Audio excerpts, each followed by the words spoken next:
बड़ी शिक्षा छोटा संदेश में आप सभी भाई बहनों का बहुत बहुत स्वागत है। आज का विषय है सुख और दुख। देखिए, इस भौतिक प्रकृति में हर क्षण परिस्थितियां कुछ ना कुछ घटते ही रहती हैं। जो भी परिस्थितियां घटती हैं, किसी जीव के लिए वही परिस्थिति अनुकूल गिनी जाती है और किसी दूसरे के लिए वो प्रतिकूल गिनी जाती है। देखिए, जब हमारे जीवन में अनुकूल परिस्थितियां आती हैं तो हम उनको सुख मान लेते हैं। जब प्रतिकूल परिस्थितियां आती हैं तो उन्हीं को ही हम दुख मान लेते हैं।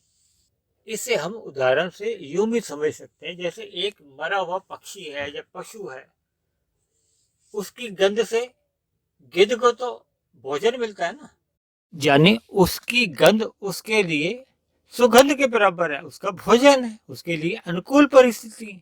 जबकि एक सामान्य मनुष्य के लिए या हमारे आपके लिए एक दुर्गंध पैदा करती है, अर्थात उसकी हमें गंध महसूस होती है, दुर्गंध आती है, हमारे लिए प्रतिकूल परिस्थिति बन जाती है। लेकिन प्रकृति में तो एक ही स्थिति घटी ना। फिर भी भौतिक प्रकृति की 84 लाख योनियों में जितने भी असंख्य जीव हैं, सभी के सभी जीव सुख ही चाहते हैं, दुख कोई नहीं चाहता। दूसरी विशेष बात, केवल मनुष्य योनि ही कर्म योनि बताई गई है। शेष सभी की सभी योनियां भोग योनि है, चाहे मनुष्य से नीचे की योनियां हो चाहे मनुष्य से ऊपर की योनियां हो। सभी योनियों में जो भी सुख और दुख मिलते हैं, देखिए ऊपर की योनियों में तो दुख है नहीं, नीचे की योनियों में अक्सर दुखों की भरमार होती है। जबकि मनुष्य योनि में सुख और दुख हम दोनों ही देखने में आते हैं।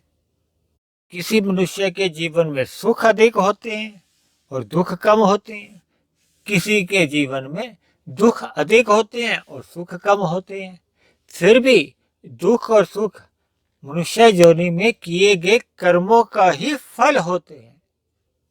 दूसरी बात, प्रकृति में 3 गुण होते हैं, तमोगुण, रजोगुण और सतोगुण। देखिए, तमोगुण में रहकर जब हम कुछ कर्म करते हैं ना, तो वो आने वाले समय में हमारे दुख का कारण बनते हैं।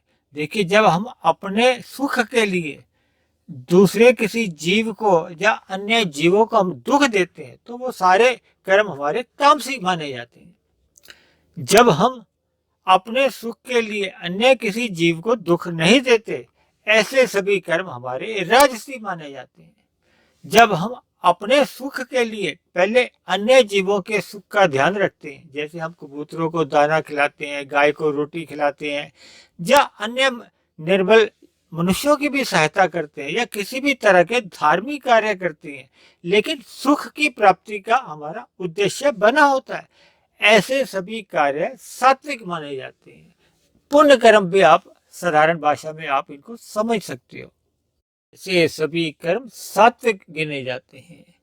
इसलिए देखिए, हमारे जीवन में जब जब दुख आता है तो आप समझ लेना कि ये हमारा ही किया गया कोई विकर्म है या कोई तामसिक कर्म है जो हम पहले कर चुके हैं वर्तमान जीवन में, जब वर्तमान से पहले की मनुष्य योनि में कर चुके हैं। इसलिए दुखों से बचने का एकमात्र उपाय है कि हमें अपने सभी प्रकार के तामसिक कर्म रोकने होंगे, अर्थात हमें अपने जीवन में किसी भी प्रकार का पाप कर्म कहो या विकर्म कहो या तामसिक कर्मों को पूर्ण रूप से रोकना होगा। इन्हीं शब्दों के साथ आज की चर्चा को हम यहीं समाप्त करते हैं। आप सभी भाई बहनों का बहुत बहुत धन्यवाद। कल फिर मिलते हैं एक नए विषय को लेकर, नए संदेश के साथ।